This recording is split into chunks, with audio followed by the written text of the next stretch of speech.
Be 3rd down and 11. We're going to become a skills player. Time. He was fun to watch. It's Bramwell wide open. He'll He dare. was so good, he was looking at playing college football. Throwing. Bramwell with the catch. He loved the sport. 3 touchdown catches tonight for Wyatt Bramwell. Wyatt was one of those that was just automatic. The senior wideout, number 4 for the Roosters. And it's now 24-6, Pleasant Hill. Just made us proud. Wyatt Bramwell loved football. He started with flag football in kindergarten, tackling by the 3rd grade. Wyatt played varsity for Pleasant Hill High School all 4 years. I was always more worried about he was going to get tackled wrong and get paralyzed. The family was aware of CTE in the pros and realized the closer you play to the ball, the more hits you take. Wyatt played outside as a receiver. His dad coached a few years. We're going to become a hands guy. We're going to become a finesse. Didn't make a difference. Still ends up positive CTE. Still ends up with a tragedy. In hindsight, everything becomes clear. His parents talk about a 60-day spiral for Wyatt. It was night and day. It was like, what?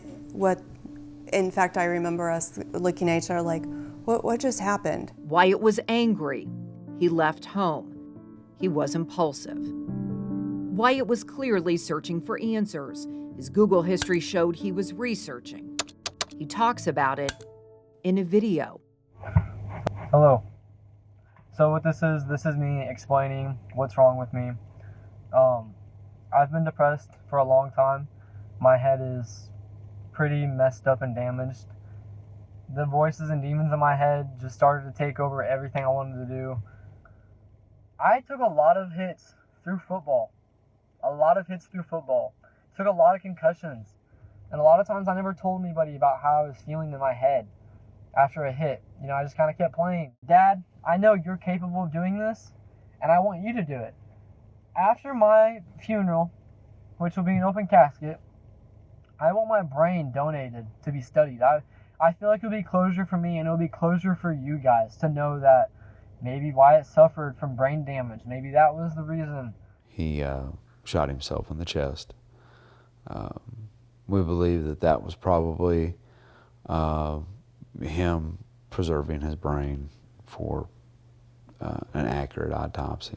His parents honored that request, donating his brain to Boston University.